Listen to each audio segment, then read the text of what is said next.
Every game, Caitlin Clark continues to dominate the court, showing why she's destined for greatness in the WNBA. In the latest showdown against the Minnesota Lynx, she once again proved that she's unstoppable. It doesn't matter how her team is doing. She's always a force to be reckoned with, consistently delivering impressive performances and putting her opponents to the test. Get ready for an exciting update. Today's video will feature a deep dive into the recent match between Indiana Fever and Minnesota Lynx.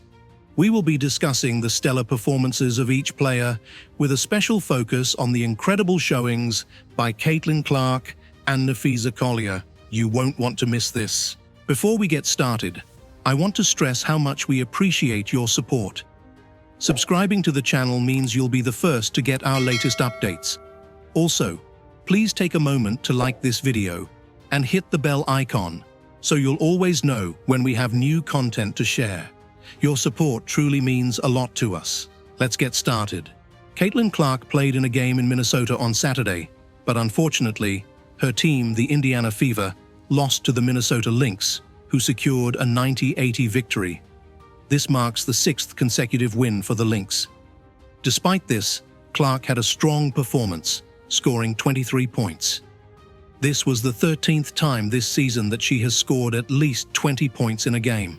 However, the Minnesota Lynx was successful from beyond the arc, making 11 three-pointers, with 6 of them coming in the first quarter. Saturday marked the first time Clark experienced a loss in the state of Minnesota since the beginning of her college career. Clark had achieved victory in the 2023 and 2024 Big Ten tournament titles with Iowa at Target Center, maintaining a flawless 6-0 record when playing inside the arena. Including the 3 road games against Minnesota during her college career, she boasted a 9-0 record in the state while wearing the Hawkeyes uniform. Her winning streak extended to 10-0 when Indiana defeated the Lynx on July 14th. But unfortunately, the streak came to an end on Saturday night. The first quarter was shaky for Indiana and Clark. The team was 0 for 7 from three-point land in the first 10 minutes, while the Fever's star rookie was 1 for 8 from the field. Meanwhile, Minnesota was knocking down shots at will, with 6 made three-pointers to build out a 13-point lead. It was a completely different Fever team in the second quarter. It felt like Indiana couldn't miss anything. Clark started to heat up, and the Fever ended the half on a 21-9 run, capped off by a signature Clark three-pointer in the final seconds to make it a 1-point game at halftime. Minnesota stretched the lead back to double digits in the third quarter. The Lynx scored on their first 5 possessions of the quarter and started the second half on a 16-5 run. Indiana tried to close the gap for the remainder of the game, cutting the deficit to as little as 3 points. But Minnesota countered with its own run, pushing the lead to as much as 15 points to prevent the comeback. The Lynx led for all but the first minute and a half of the game. Minnesota's Napheesa Collier finished the night as the leading scorer with 31 points. Clark finished the night with 23 points on 8 for 18 shooting, including 3 for 8 from three-point land. She also had 8 assists, 5 rebounds, 1 steal, and 7 turnovers. Her best quarter was the second, when she had 9 points. 4 of her 5 shot attempts in the frame went in.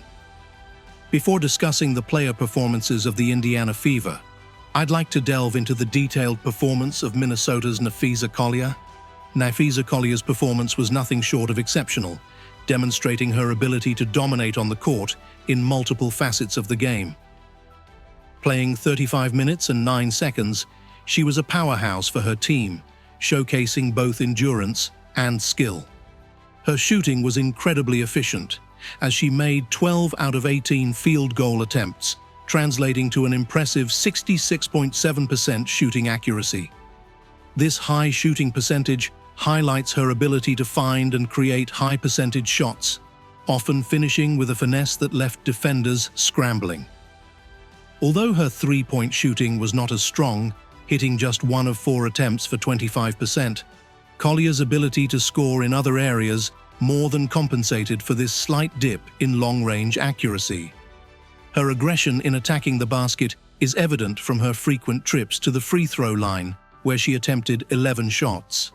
While her free throw shooting could have been more efficient, making 6 of 11 for a 54.5% conversion rate, her consistent presence at the line kept the pressure on the opposition's defense and contributed significantly to her overall scoring tally. Collier's impact was not limited to scoring. She was also active on the boards, grabbing 3 rebounds, with 2 of them being on the defensive end. Although her rebound numbers might seem modest, they were crucial in maintaining her team's momentum and ensuring that second-chance opportunities were minimized for the opposition. Furthermore, her playmaking abilities were on full display as she dished out 5 assists, showing her willingness to involve her teammates and create scoring opportunities for others. This selflessness is a hallmark of Collier's game, making her a valuable asset on both ends of the floor. Defensively, Collier was solid, contributing with 3 steals, which underscores her ability to read the game and disrupt the opposing team's offense. Her defensive efforts were further highlighted by her +3/+- rating, indicating that her presence on the court was a net positive for her team. Although she committed 1 turnover, it was a minor blemish in an otherwise stellar performance. Interestingly, she did not record any blocks in this game, which might be unusual for a player of her caliber, but it did not detract from her overall defensive contributions. Collier's ability to balance her scoring with playmaking, rebounding, and defense makes her one of the most versatile players on the floor. Her 31-point performance was not just a display of her scoring prowess, but also a testament to her all-around game and leadership on the court. Let's discuss the performance of each player on the Indiana Fever team. Katy Lou Samuelson's performance in this game was notably underwhelming, marking a challenging outing for the player.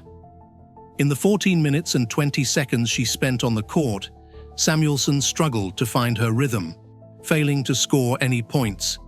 Her shooting was particularly problematic, as she missed all 4 of her field goal attempts, including 2 from beyond the arc, resulting in a 0.0% shooting percentage across the board. This lack of scoring contributed to a significant negative impact on her team's performance, reflected in her -18 rating, one of the lowest among her teammates. Despite her scoring struggles, Samuelson managed to contribute modestly on the defensive end, grabbing 2 defensive rebounds. However, these efforts were not enough to offset her overall performance, as she did not record any other notable statistics, such as assists, steals, or blocks. Additionally, she committed 2 personal fouls during her time on the court, further compounding her difficulties in this game. Samuelson's inability to make an impact offensively, combined with her minimal defensive contributions, highlighted the challenges she faced in this particular matchup. It's clear that this was not one of her stronger performances, and she will likely look to bounce back and improve in future games. NaLyssa Smith's performance in this game was far from her usual standards, as she struggled to make a significant impact during her 10 minutes on the court. Offensively, Smith had a tough time finding her rhythm, managing to make only 1 of her 4 field goal attempts, resulting in a 25.0% shooting accuracy. Her inability to get to the free throw line and her miss on her lone attempt further added to her difficulties, leaving her with just 2 points for the game. This limited scoring output was compounded by a -13 rating, indicating that the team struggled defensively and offensively during her time on the floor. Despite her offensive struggles, Smith did contribute on the boards, grabbing 3 rebounds, including 2 on the offensive glass. These offensive rebounds demonstrated her hustle and determination to give her team second-chance opportunities, although they did not lead to significant scoring. Defensively, Smith was relatively quiet, not recording any steals or blocks, and she did not register any assists. Her presence on the court was somewhat subdued, as she did not manage to impact the game in the ways she is typically capable of. With no personal fouls or turnovers, Smith's performance was clean, but lacked the dynamism and influence she usually brings to the team. This game was a difficult one for Smith, and she'll likely aim to rebound with a more assertive and effective performance in her next outing. Aaliyah Boston delivered a strong and impactful performance, showcasing her ability to control the game, particularly on the boards. Playing 36 minutes and 28 seconds, Boston was a key presence for her team, especially in the rebounding department, where she dominated with 15 rebounds, including 7 on the offensive end. Her ability to crash the boards and secure second-chance opportunities was crucial in keeping her team competitive, even though they faced a challenging game overall. Offensively, Boston was solid, shooting 45.5% from the field by making 5 of her 11 shot attempts. While she didn't attempt any three-pointers or free throws, her efficient scoring in the paint demonstrated her ability to finish around the rim and capitalize on her strengths in the post. Boston's 10 points, though not overwhelming, were earned through smart shot selection and a strong physical presence in the key. In addition to her rebounding and scoring, Boston contributed on the defensive end with 1 steal and 1 block, showcasing her defensive instincts and ability to protect the rim. However, she did struggle with turnovers, committing 4 during the game, which might have hindered her team's offensive flow at times.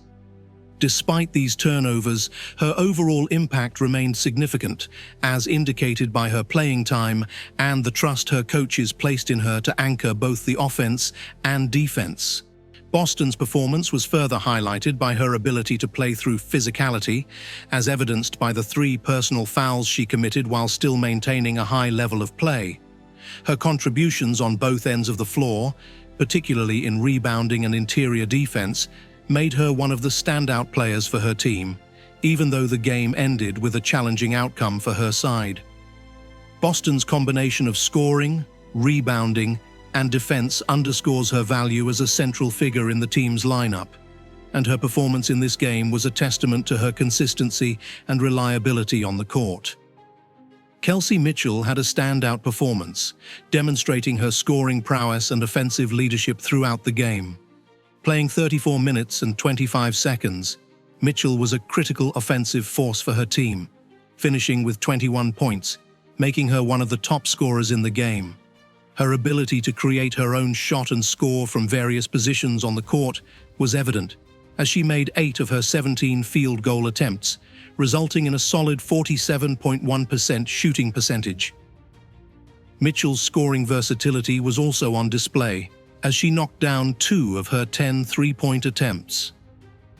While her three-point shooting percentage was relatively low at 20.0%, her willingness to take and make shots from beyond the arc kept the defense on their toes and added a layer of depth to her offensive game.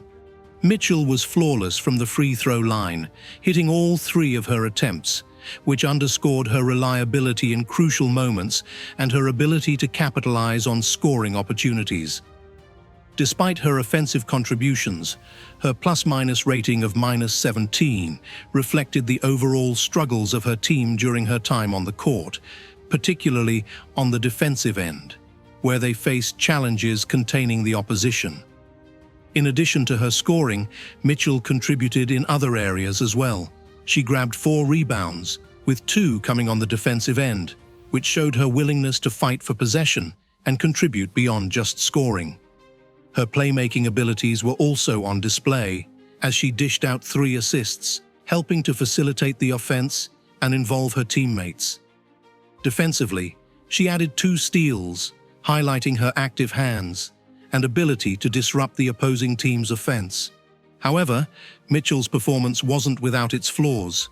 She did not record any blocks or turnovers, which might suggest a more focused approach to handling the ball, but her defensive impact was somewhat limited, contributing to the negative plus-minus rating. Nevertheless, her scoring and offensive efforts were vital in keeping her team competitive, and she demonstrated once again why she is a key offensive weapon for her team. Mitchell's performance was a mix of offensive brilliance and the challenges of navigating a tough game, but her ability to put points on the board and contribute across the stat sheet made her one of the standout performers in this matchup. Caitlin Clark delivered a remarkable performance, solidifying her reputation as one of the most dynamic and skilled players on the court. Playing the entire 38 minutes, Clark was the engine of her team's offense, showcasing her ability to score, facilitate, and lead. She finished the game with 23 points, demonstrating her scoring versatility by making 8 of her 18 field goal attempts for a 44.4% shooting accuracy. Clark's three-point shooting was particularly noteworthy, as she connected on 3 of her 8 attempts from beyond the arc, achieving a respectable 37.5% success rate. This ability to score from deep not only kept the defense stretched, but also highlighted her range and confidence as a shooter. Clark was flawless from the free throw line, converting all 4 of her attempts, underscoring her composure and reliability in clutch situations. Her scoring, however, was only one aspect of her all-around performance. She was also a key facilitator, dishing out 8 assists, which demonstrated her excellent court vision and ability to create scoring opportunities for her teammates. This playmaking ability, combined with her scoring, made her an indispensable part of the team's offensive strategy. On the defensive end, Clark was active and engaged, recording 4 rebounds, with 1 on the offensive glass. Her defensive efforts were complemented by 1 steal, reflecting her quick hands and ability to anticipate the opposition's moves. However, her aggressive style of play came with some drawbacks, as she committed 7 turnovers, a high number that likely hindered her team's offensive flow at times. This turnover count, combined with her -13 plus-minus rating, suggests that while she was a dominant force offensively, the team faced challenges when it came to overall execution and defensive stability during her time on the court. Despite these challenges, Clark's performance was undeniably impactful. Her ability to score, distribute the ball, and contribute defensively underscored her importance to the team.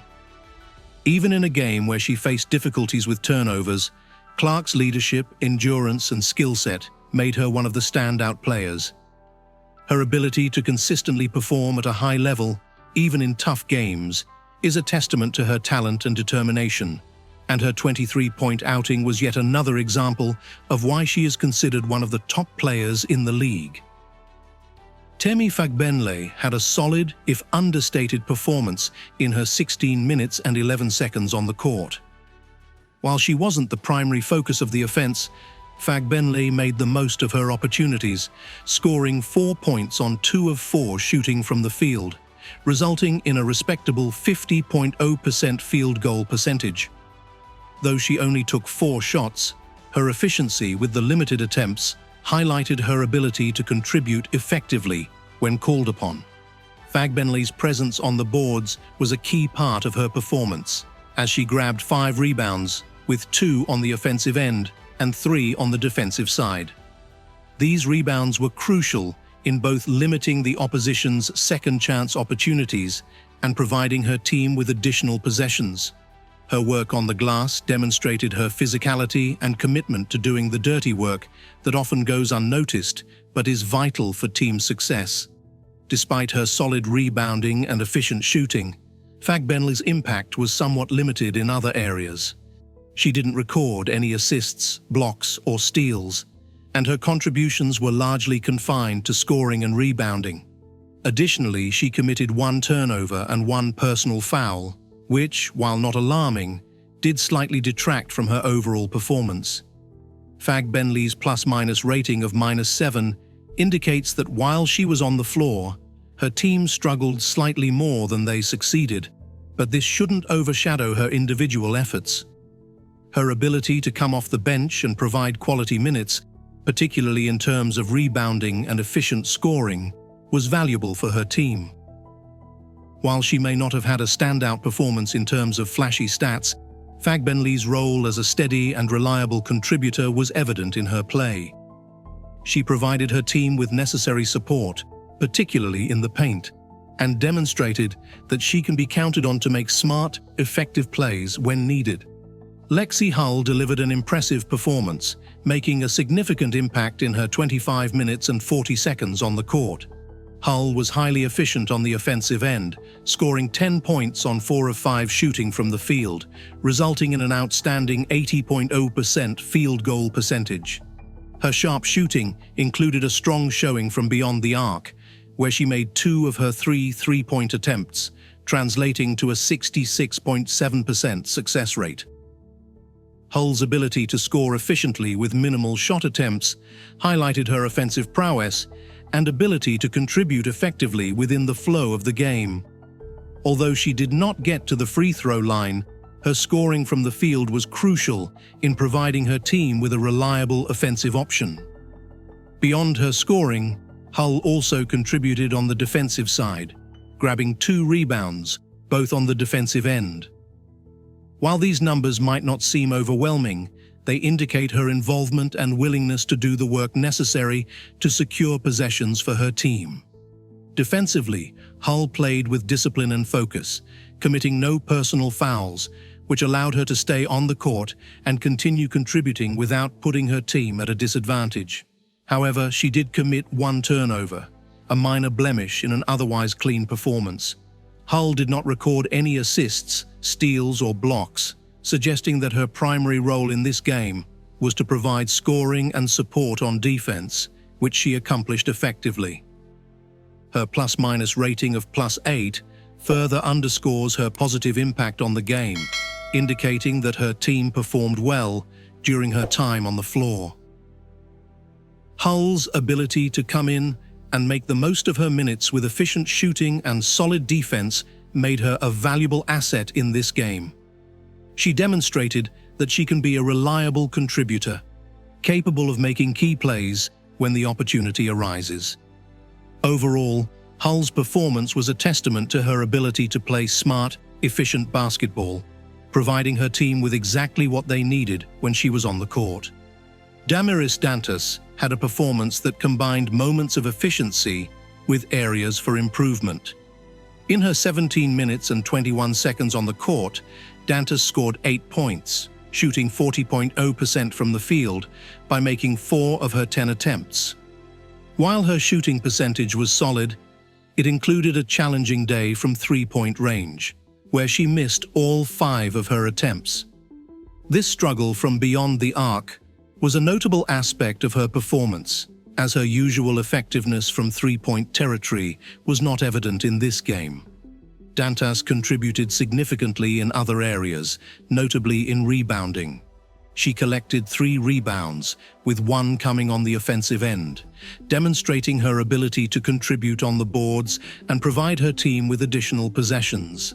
Her work on the glass was important in helping her team control the pace of the game and limit the opposition's second-chance opportunities. On the defensive end, Dantas showed a proactive approach, recording 1 steal, which highlights her defensive awareness and ability to disrupt the opposing team's offense.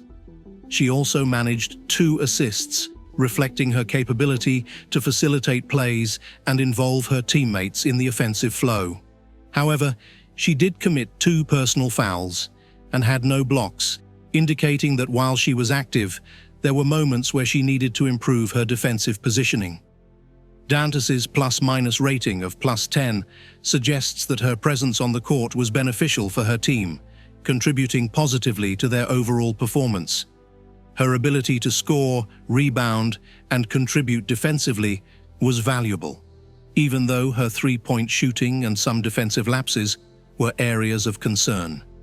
Overall, Dantas's performance was a mix of efficient scoring and contributions in other aspects of the game, with room for improvement in her perimeter shooting and defensive consistency. Erica Wheeler had a brief but impactful stint on the court, playing just 7 minutes and 35 seconds. In this limited time, Wheeler contributed 2 points, making 1 of her 3 field goal attempts, which translates to a 33.3% shooting percentage. Her scoring opportunities were somewhat constrained, as she did not attempt any three-pointers or free throws, limiting her chances to make a more significant offensive impact. Wheeler's contributions extended beyond scoring, as she demonstrated hustle and energy during her time on the court, Despite her short playing time, she managed to grab 0 rebounds, which indicates that she might have been less involved in the physical aspects of the game, or that she was focused on other roles, such as facilitating plays or providing defensive pressure. On the defensive end, Wheeler was active, but did not record any steals or blocks. Her defensive performance did not stand out in the box score, but her presence was felt through her effort and energy. She committed 1 personal foul, which was a minor issue, but did not significantly impact her overall contribution. Wheeler's plus-minus rating of +10 suggests that her time on the court was beneficial for her team, contributing positively to their overall performance during her minutes. Her role in this game seemed to be more about providing energy and supporting her teammates rather than being a primary offensive or defensive force. Although her playing time was limited and her statistical contributions were modest, Wheeler's ability to provide a positive impact in her role was evident. Grace Berger did not see any playing time in this game, as indicated by her 0 minutes recorded in the box score. This absence from the court means she did not have an opportunity to contribute in terms of scoring, rebounding, assisting, or defending. As a result, there are no statistics to evaluate her performance for this particular matchup. Berger's non-participation could be due to a variety of factors, such as coach's strategy, injury concerns, or simply a decision to give other players more playing time. Without any on-court action, it's difficult to assess her impact or role in this specific game. Her performance and contributions in other games, or her overall capabilities as a player, would need to be considered to provide a more comprehensive evaluation of her abilities and value to the team. Victoria Saxton did not see any action in this game, as reflected by her 0 minutes listed in the box score. Consequently, there are no statistics or contributions to analyze for this particular matchup. Saxton's absence from the game could be due to a variety of reasons, including coaching decisions, injury concerns, or matchups that did not align with her strengths. Without any on-court performance to evaluate, it's not possible to assess her impact or role for this game. To get a complete picture of her abilities and contributions, one would need to consider her performances in other games and her overall role within the team. Christy Wallace did not participate in this game, as indicated by her 0 minutes on the box score. As a result, there are no statistics or performance details to review for this particular matchup. Her absence from the court means that she did not contribute to scoring, rebounding, assists, or defensive efforts in this game. The reasons for her non-participation could vary, including coaching decisions, injury issues, or tactical considerations. Without any recorded minutes or statistical contributions, assessing her impact or role in this specific game is not possible. To understand her value and capabilities, it would be necessary to look at her performances in other games and consider her overall role within the team. And that's a wrap for this video. If you found the information helpful, please give this video a thumbs up and consider subscribing to the channel. Can't wait to see you in the next video.